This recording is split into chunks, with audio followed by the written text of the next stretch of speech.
Today's story is The Bell, from the fairy tales of Hans Christian Andersen.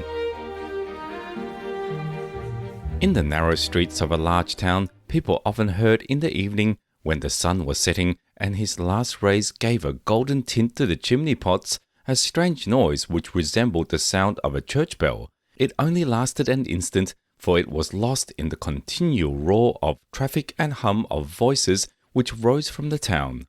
The evening bell is ringing, people used to say. The sun is setting. Those who walked outside the town, where the houses were less crowded and interspersed by gardens and little fields, saw the evening sky much better and heard the sound of the bell much more clearly. It seemed as though the sound came from a church deep in the calm, fragrant wood, and thither people looked with devout feelings. A considerable time elapsed. One said to the other, "I really wonder if there is a church out in the wood. The bell has indeed a strange, sweet sound. Shall we go there and see what the cause of it is?" The rich drove, the poor walked, but the way seemed to them extraordinarily long, and when they arrived at a number of willow trees in the border of the wood, they sat down, looked up into the great branches, and thought they were now really in the wood. A confectioner from the town also came out and put up a stall there. Then came another confectioner who hung a bell over his stall, which was covered with pitch to protect it from the rain, but the clapper was wanting. When people came home, they used to say that it had been very romantic, and that really means something else than merely taking tea. 3 persons declared that they had gone as far as the end of the wood. They had always heard the strange sound, but there it seemed to tell them as if it came from the town. One of them wrote verses about the bell and said that it was like the voice of a mother speaking to an intelligent and beloved child. No tune, he said, was sweeter than the sound of the bell. The emperor of the country heard of it and declared that he who would really find out where the sound came from should receive the title of bell ringer to the world, even if there was no bell at all. Now many went out into the wood for the sake of this splendid birth, but only one of them came back with some sort of explanation. None of them had gone far enough, nor had he, and yet he said that the sound of the bell came from a large owl in a hollow tree. It was a wisdom owl which continually knocked its head against the tree, but he was unable to say with certainty whether its head or the hollow trunk of the tree was the cause of the noise. He was appointed bell ringer to the world and wrote every year a short dissertation on the owl, but by this means people did not become any wiser than they had been before. It was just Confirmation Day. The clergyman had delivered a beautiful and touching sermon. The candidates were deeply moved by it. It was indeed a very important day for them. They were all at once transformed from mere children to grown-up people. The childish soul was to fly over, as it were, into a more reasonable being. The sun shone most brightly, and the sound of the great unknown bell was heard more distinctly than ever. They had a mind to go thither, all except 3. One of them wished to go home and try on her ball dress, for this very dress and the ball were the cause of her being confirmed this time, otherwise she would not have been allowed to go. The second, a poor boy, had borrowed a coat and a pair of boots from the son of his landlord to be confirmed in, and he had to return them at a certain time. The third said that he never went into strange places if his parents were not with him. He had always been a good child and wished to remain so, even after being confirmed, and they ought not to tease him for this. They, however, did it all the same.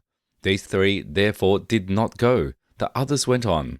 The sun was shining, the birds were singing, and the confirmed children sang too, holding each other by the hand, for they had no position yet, and they were all equal in the eyes of God. 2 of the smallest soon became tired and returned to the town. 2 little girls sat down and made garlands of flowers. They, therefore, did not go on. When the others arrived at the willow trees, where the confectioner had put up his stall, they said, "Now we are out here, the bell does not in reality exist. It is only something that people imagine." Then suddenly the sound of the bell was heard so beautifully and solemnly from the wood that 4 or 5 made up their minds to go still further on. The wood was very thickly grown. It was difficult to advance. Wood lilies and anemones grew almost too high. Flowering convolvule and brambles were hanging like garlands from tree to tree, while the nightingales were singing and the sunbeams played. That was very beautiful, but the way was unfit for the girls. They would have torn their dresses. Large rocks covered with moss of various hues were lying about. The fresh spring water rippled forth with a peculiar sound. "I don't think that can be the bell," said one of the confirmed children, and then he lay down and listened. "We must try to find out if it is." And there he remained and let the others walk on. They came to a hut built of the bark of trees and branches. A large crab-apple tree spread its branches over it as if it intended to pour all its fruit on the roof, upon which roses were blooming. The long boughs covered the gable where a little bell was hanging. Was this the one they had heard? All agreed that it must be so, except one who said that the bell was too small and too thin to be heard at such a distance, and that it had quite a different sound to that which had so touched men's hearts. He who spoke was a king's son, and therefore the others said that such a one always wishes to be cleverer than other people. Therefore they let him go alone, and as he walked on, the solitude of the wood produced a feeling of reverence in his breast. But still he heard the little bell about which the others rejoiced, and sometimes, when the wind blew in that direction, he could hear the sounds from the confectioner's stall where the others were singing at tea. But the deep sounds of the bell were much stronger. Soon it seemed to him as if an organ played an accompaniment. The sound came from the left, from the side where the heart is. Now something rustled among the bushes, and a little boy stood before the king's son in wooden shoes and such a short jacket that the sleeves did not reach to his wrists. They knew each other. The boy was the one who had not been able to go with them because he had to take the coat and boots back to his landlord's son. That he had done, and had started again in his wooden shoes and old clothes, for the sound of the bell was too enticing. He felt he must go on. "We might go together," said the king's son, but the poor boy with his wooden shoes was quite ashamed. He pulled at the short sleeves of his jacket and said that he was afraid he could not walk as fast. Besides, he was of opinion that the bell ought to be sought at the right, for there was all that was grand and magnificent.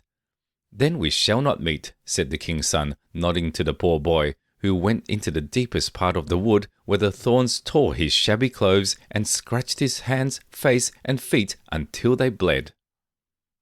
The king's son also received several good scratches, but the sun was shining on his way, and it is he whom we will now follow, for he was a quick fellow. "I will, and I must find the bell," he said, "if I have to go to the end of the world."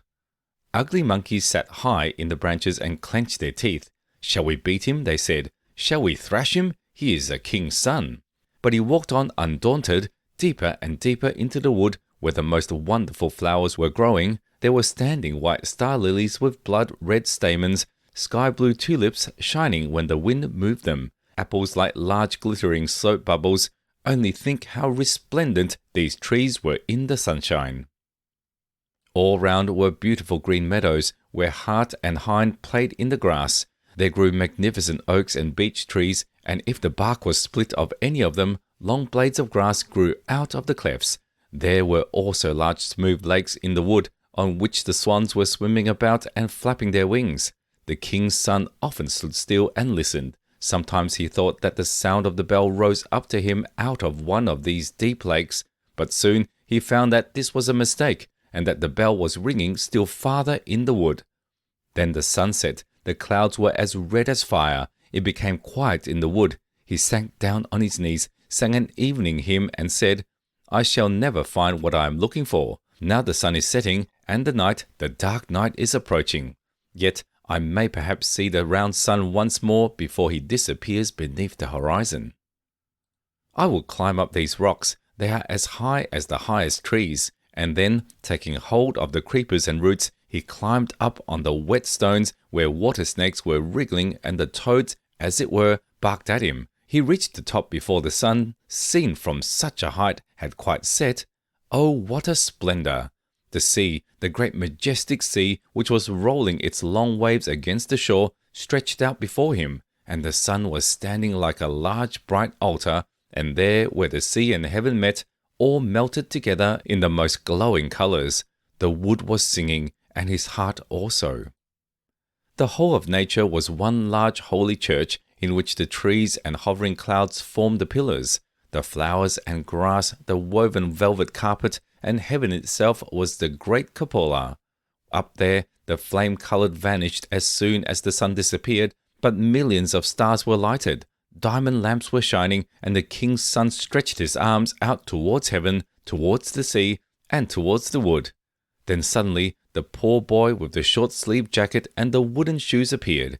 He had arrived just as quickly on the road as he had chosen, and they ran towards each other and took one another's hand. In the great cathedral of nature and poesy, and above them sounded the invisible holy bell. Happy spirits surrounded them, singing hallelujahs and rejoicing. We hope you enjoyed the story. Subscribe for more. See you next time.